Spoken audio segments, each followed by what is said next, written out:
da pride tudi k meni gor, včasih, ne?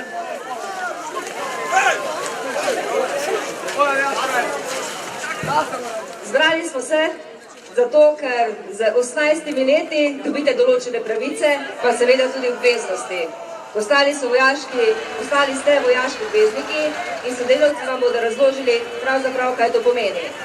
Jaz pa bi današnjo priložnost izkoristila predvsem zato, da vas povabim, da se nam pridružite.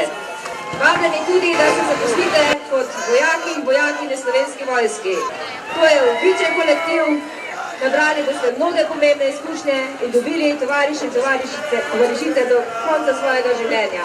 Tako da, hvala vam za ohranjene lepe tradicije, želim vam danes in na vaši življenjski poti v prihodnje vse dobro.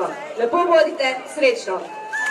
Slovenija je mirna država, vodi mirno zunanjo politiko, velja za varno državo in zaenkrat ni videti nobenih okoliščin, ki nas bi morale skrbeti, pretirano. Je pa svet danes manj varen, kot je bil še pred časom in zato mora biti naša Slovenska vojska profesionalna, dobro opremljena in izurjena.